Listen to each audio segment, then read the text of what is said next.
Hey everyone, and welcome to today's Explainer. If you've ever stood at the dog park and watched two dogs go at it, you know it's a fascinating, paradoxical, and sometimes downright terrifying thing to witness. Today, we're going to decode the hidden language of rough play. We're looking right past all that noise and tumbling to learn exactly how to read what our dogs are really saying to each other. So here's a question every dog owner has frantically asked themselves at least once. Are they playing or are they actually fighting? And honestly, it's completely understandable why this gives us all so much anxiety. Play carries this fascinating paradox. See, it's built almost entirely out of behaviors borrowed directly from conflict and predation. The stalking, the chasing, pouncing, grabbing, pinning, and body slamming, these are the exact same motor patterns as hunting and fighting. They look totally alarming. That's exactly why the emotional frame around those patterns is absolutely everything. To figure out that emotional frame, here is our curriculum for today. First, we'll look at the purpose of rough play. Then, reading the play signals, decoding the dog growl, identifying the warning signs of conflict, and finally, how to safely intervene. Okay, let's dive right into this. Section 1, the purpose of rough play. Why do dogs wrestle? Now, before we figure out how to read the behavior, we really need to understand why dogs engage in this alarming-looking activity in the first place. This isn't just some throwaway part of a dog's day. Actually, it's absolutely vital for their social development. It's one of the most cognitively and emotionally sophisticated things they do. Through play, dogs learn crucial life skills, things like bite inhibition, body control, and emotional regulation. Healthy play is essentially a shared voluntary fiction. They're mutually agreeing that, hey, these bites aren't real bites, this chase isn't a real chase, and these body slams, it's just a game. And nothing shows off the sophistication of this shared fiction better than self-handicapping. This is when a stronger, faster, or just way more skilled dog voluntarily dials back their speed or strength to keep the game fair. Just picture a massive, powerful dog voluntarily flopping onto their back so a tiny little puppy can climb all over them and win a wrestling match. They are purposefully giving up their physical advantages. This is the ultimate mark of a truly good, highly socialized player who totally knows how to level the playing field.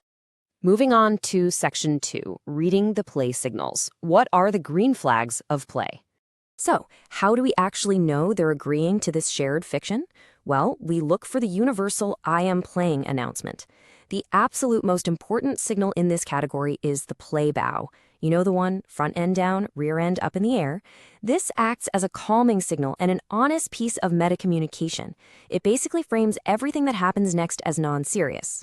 A bow right before a hard body slam instantly reclassifies that slam as just good fun. Now, what's really interesting about this slide is jaw sparring. To human eyes, exposed teeth and tangled jaws, well, it looks terrifying, right? But look closer. Their mouths are wide open, their faces are totally relaxed, and the contact is incredibly soft. These are carefully engineered bites designed not to hurt. It's an amazing display of excellent bite inhibition and just incredible self-restraint.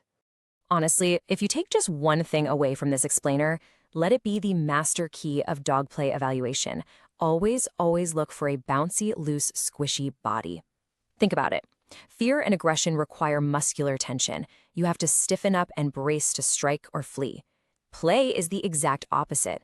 Healthy play is marked by wiggly, almost inefficient movements where the dog's spine curves into a loose C shape. Add in some frequent role reversals where the chaser suddenly becomes the chased, along with natural little micro pauses to shake off or sniff, and boom, you have the definitive signatures of a great mutual game.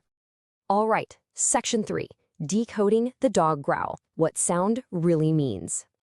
Now that we know what to look for visually, let's talk about the absolute biggest trigger for human anxiety, the sounds dogs make. Here's the thing, sound alone tells you almost nothing. A loud growl can make any dog owner totally panic, but play growling is a completely normal, healthy part of the game. The growl of play is pure theater. You'll see it coming from a dog whose body is telling a completely different story. Smooth brow, loose frame, wagging tail, open mouth. A real warning growl, on the other hand, that comes wrapped in total body tension. We're talking stiff posture, hard stare, and a closed mouth. You've got to read the whole dog, not just listen to the noise. The exact same logic applies to rolling over. A dog on its back isn't necessarily losing. Actually, a play roll is a brilliant strategic combat move. A dog will voluntarily flip over just to dodge a neck bite or to launch a counterattack from below, all while staying totally loose, wriggly, and grinning. Now contrast that with a genuine submissive roll.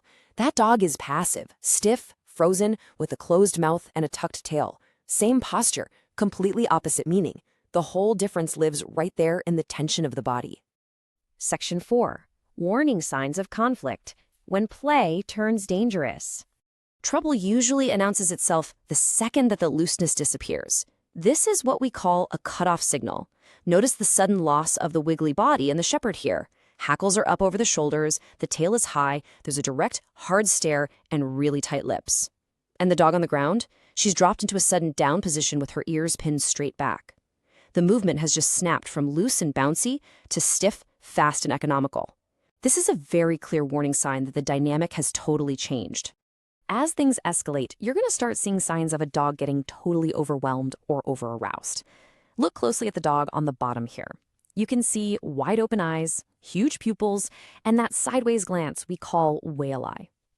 When play is escalating dangerously, those natural little micropauses, they just stop happening. You'll see this relentless intensity, a total absence of role reversal where one dog is just relentlessly pursued and playbows completely vanish. If these early warning signs get ignored, a dog starts climbing the stress escalation ladder. When they're forced into extreme levels of stress and feel like they can't escape, their body tension is literally preparing them to take serious action. They're either going to strike out and bite, or they're going to flee. When a dog freezes with general rigidity and a hard stare, you can be absolutely sure the shared fiction of the game is officially over. Finally, Section 5. How to safely intervene. De-escalating tension. One of the absolute best tools you can use in these moments is called the consent test. If you're ever not sure if the play is mutual, just calmly and gently hold or call away the dog who seems to be the aggressor or the one driving the action. Then just watch the other dog. If that release dog bounces right back over and tries to restart the game, hey, it was mutual. But if that dog shakes off, sniffs the ground, or just walks away, they were definitely not a willing participant. You just did them a massive favor by ending a non-consensual encounter. However, if a real fight does break out, you really need to know how to break it up safely. Listen, this is a crucial safety warning. Never reach into a dog fight with your bare hands, and absolutely never grab a dog's collar. Doing that almost guarantees you're going to catch a redirected bite. Instead, use a loud noise, like an air horn, to distract them, spray their heads with water if you have a hose handy, or insert a large, flat physical barrier, like a piece of plywood or a baby gate, right between them. Act quickly, but stay calm. So as we wrap up today's explainer, I really want to leave you with an empowering framework. Next time you're out at the dog park, look right past the scary rustling. Look past the loud growling. Ask yourself, what is the body telling you? Is it stiff and economical, or is it a loose, squishy, bouncy C shape? By focusing purely on the looseness of the dog's body, you can confidently separate a beautiful shared game from trouble brewing. Keep an eye out for those playbows, and hey, happy observing!